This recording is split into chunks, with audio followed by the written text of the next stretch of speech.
So I thought a card trick would be a great way to end, but we want to do this a little unusual. So I need a few things. I'm going to get a couple of props out here. I do need a table, and so fortunately I do have my very own table. We're going to put that right here.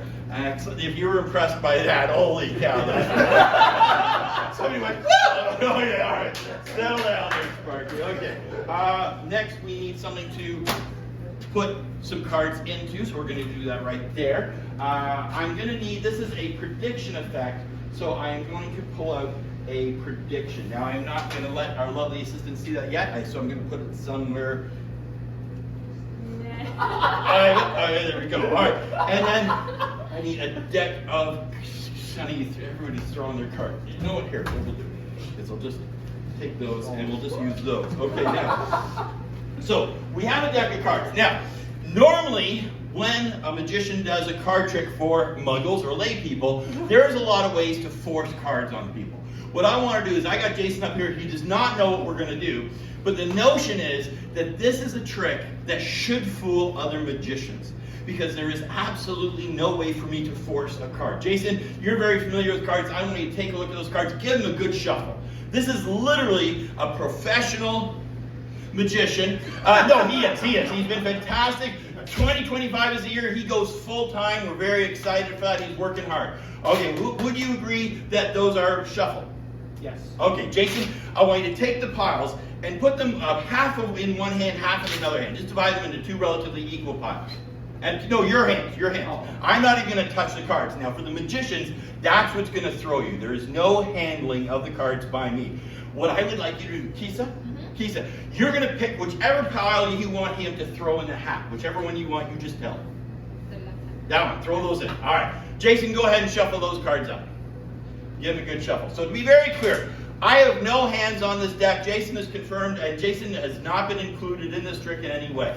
You want the card to shovel, Jason, again, you're going to put them into two piles relatively even on each side. All right. Again, you're going to choose whichever one you want them to throw in. All right, go ahead and throw them in. All right. Now, Jason, at this point, I think you would agree and be able to tell the people, there's no way I could be controlling these cards. Go ahead and shuffle the cards one more time. Excellent. And once you've shuffled the cards, break them into two piles. Okay, and Keith, choose left one. All right. How many cards do you have left? 7. All right, I'm going to take them, but you're going to watch, make sure there's no trickery here. Now again, even when magicians count, you can't trust them. We can change how we count from the top to the bottom. We can say the middle card is 1, and we're going to start going in odds. We're not going to do that. We're going to go from the top. I have 1, 2, 3, 4, 5, 6, and 7. Kisa, you pick. Which number do you want? 1, 2, 3, 4, 5, 6, or 7? 3. So you want that one right there. Is that correct? Yes. Now, you could change to 4. Would you like 4? No. 4 looks pretty good though. 5 is kind of sticking out. Would you like 5? No, I'm not. No, you're still, she's like, you will not fool me! I may be a golden retriever, but I will not be fooled! Alright, so there's been no hand. We're going to just pick out number 3. Is that right? Would you be kind enough to throw those in? Now, Jason, as a magician, would you agree? I have a prediction here. Would you agree there is no way I could have forced this card? I agree. You would agree. So literally, I mean, you were shuffling the cards. She was putting the cards in. I had a card stuck in my pants, and I know she was trying to be careful not to look in the pants, and I appreciate your decorum. But there's literally no way for me to have forced that card. You had completely free choice all along. So the question is, if my card is in fact the 4 of diamonds, how did you also end up with the 4 of diamonds? That seems like an unusual connection.